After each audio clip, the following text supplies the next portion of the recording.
আল্লাহ রসের সহমতে আপনার স্ত্রী এখন কি অবস্থায় আছে? এখন কি শারীরিক কোনো সমস্যা আছে? আল্লাহ রহমতে সব মতে ভালো আছে।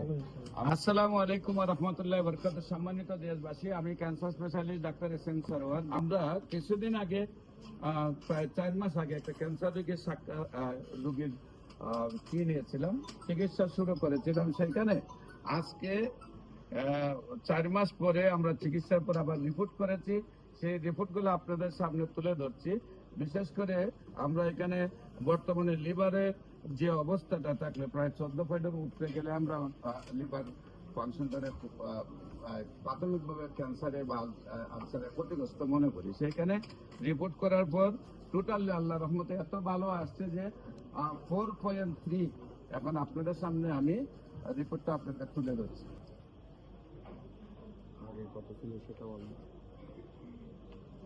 যেখানে আজ থেকে 4 মাস আগে ক্যান্সারের রিপোর্টের মধ্যে আপনারা জানেন 200 প্রকারের ক্যান্সার আছে। এর মধ্যে সবচেয়ে জটিল যে ক্যান্সার গুলা সেটা হলো অ্যাডেনোকার্সিনোমা।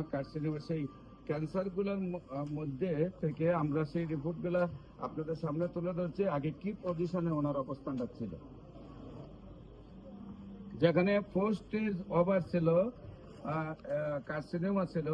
সেইখানে আমরা আল্লাহ রসের মতে তাকে এখন টোটাল রিপোর্ট করেছি। সবগুলা রিপোর্ট আল্লাহ রহমতে একেবারে ভালো এবং সুন্দরভাবে আমরা আপনাদের সামনে তুলে ধরছি রিপোর্টগুলা। বিশেষ করে যেখানে একেবারে 4 স্টেজ ওভার ছিল, এখন আল্লাহ রসের মতে উনি সম্পূর্ণরূপে সবগুলা রিপোর্ট ওনার ভালো আসছে। তো বিশেষ করে আমি আপনাদেরকে বলবো যে এই ধরনের ক্যান্সার রোগী আমরা যা কেন বলি যে সারা ওয়ার্ল্ডের ডাক্তাররা বলেন ক্যান্সার হলে আমরা সাময়িকভাবে চিকিৎসা দিয়ে থাকি, একসময় ক্যান্সারের মৃত্যু হয়, এটাই মেনে নিতে হয়। সেই মরণ বিধি ক্যান্সারকে চিকিৎসা করতে মাসে লাগে কয়েক লক্ষ টাকা, আবার বছর শেষে কোটি টাকা খরচ হয়ে যায়। আর আমরা জানি যে লিভার ট্রান্সফার করতে গেলে আপনার যেটা হলো যে কোনোভাবেই সম্ভব হয় না এবং সুস্থ হয় না। তারপরেও মানুষ অনেকেই করে। আপনার সেখানে আমরা ওনাকে চিকিৎসা করার পর এমনিভাবে যে সুস্থ হয়েছেন। আপনারা এই ধরনের কেস যদি আপনারা ইউটিউব, ফেসবুক, গুগলে ক্যান্সার গবেষক ডাক্তার এস.এম. সরওয়ার সার্চ করেন, প্রায় 4,500-এর ঊর্ধ্বে রোগীর সাক্ষাৎকার পাবেন যারা সুন্দরভাবে সুস্থ হয়েছে। এর আগে আমরা রোগীর একটু সাক্ষাৎকার নিয়ে নেই। আপনার নাম কি? কি নাম? জুলেখা বেগম। আপনার কি হয় উনি? আপনার নাম কি? আপনার কি হয় উনি? আপনার স্ত্রী, জীবন সঙ্গিনী।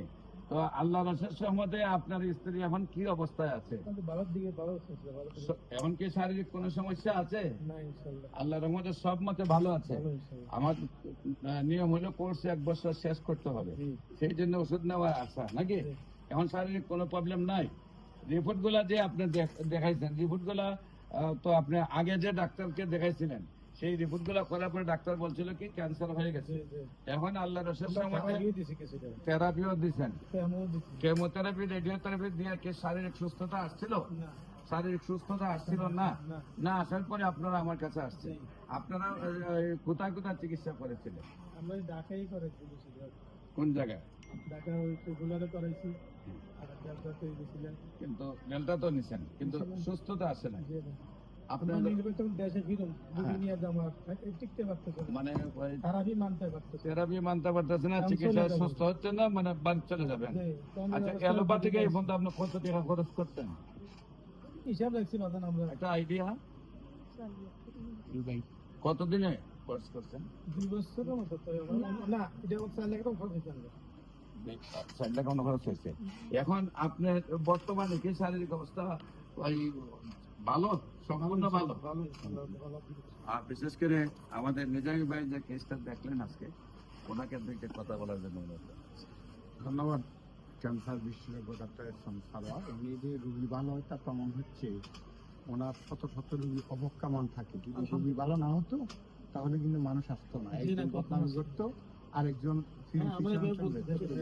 যেহেতু আপনারা আমার সামনে আছেন, আপনারা বললেন আপনারা সুস্থ হয়েছেন, এটা একটা প্রমাণ যে রোগীর সাক্ষীটা হলো বড় কথা। আপনাদেরকে তো ঘুষ দিয়ে বলেন না যে না, এখানে আপনারা চিকিৎসা পেয়েছেন, সুস্থ হয়েছেন, এই জন্য আপনাদেরকে ধন্যবাদ। ডক্টর সারোয়ারের জন্য সফলতা কামনা করছি, শুভকামনা। মুক্ত করতে চাই। এক সময় আমরা বলেছি যক্কা হলে রক্ষা নেই, এক সময় আমরা বলেছি টাইফয়েড হলে কোনো না কোনো অঙ্গ চলে যাবে, এক সময় ডায়রিয়া হলে গ্রামের পর গ্রাম মানুষ মারা গেছে, এক সময় বসন্ত হলে মানুষ পচে গলে গেছে, এমনকি আমাদের একজন নবীকেও পাহাড়ের মধ্যে রাখা হয়েছে। ওনার ধন সম্পদ, ছেলে মেয়ে সবাই ওনাকে ছেড়ে চলে গেছে। এই মরণ বিধিগুলা যেহেতু এখন ভালো হয়, এখন রয়েছে ক্যান্সার, কিডনি, থ্যালাসেমিয়া, এইডস রোগ, সেটা যেহেতু আমাদের চিকিৎসায় ভালো হয়, আপনাদেরকে নিয়ে সহযোদ্ধা হিসাবে রেখে আমরা পৃথিবীকে সেই 4টি মরণ বিধি থেকে মুক্তি দিতে চাই, যে চিকিৎসাগুলো করতে মানুষের চলে যায় লক্ষ লক্ষ টাকা, আবার রোগীটা মারা যায়, বছরে কোটি টাকা নষ্ট হয়ে যায়, রোগীটা মারা যায়। সেই মরণ বিধিকে আমরা বলবো ক্যান্সার হলে আনসার নেই, সেই কথার কোনো ভিত্তি নেই, সম্পূর্ণরূপে সুস্থ হয়। আমি রোগী দেখি শনি রবি সোম সকাল 10টা থেকে বিকাল 5টা পর্যন্ত। আর জাতীয় মসজিদ বাইতুল মোকাররমের উত্তর গেট, মেন গেট আল্লাহ লেখা বরাবর, বাইতুল ভিউ লিফটের 11, শনি রবি সোম সকাল 10টা থেকে বিকাল 5টা পর্যন্ত। এবং হবিগঞ্জে রোগী দেখি মঙ্গল বুধ বৃহস্পতি। হবিগঞ্জ পপুলার হাসপাতালের পাশে আমার গণস্বাস্থ্য হোমিও, এবং পপুলার হাসপাতালের আপনার হবিগঞ্জ সদরে বাস স্ট্যান্ডে অবস্থিত। মঙ্গল বুধ বৃহস্পতি সেখানে সকাল 10টা থেকে বিকাল 5টা পর্যন্ত রোগী দেখি। আপনাদের সবাইকে আমন্ত্রণ জানিয়ে শেষ করছি। সবাইকে ধন্যবাদ। আসসালামু আলাইকুম ওয়া রাহমাতুল্লাহ।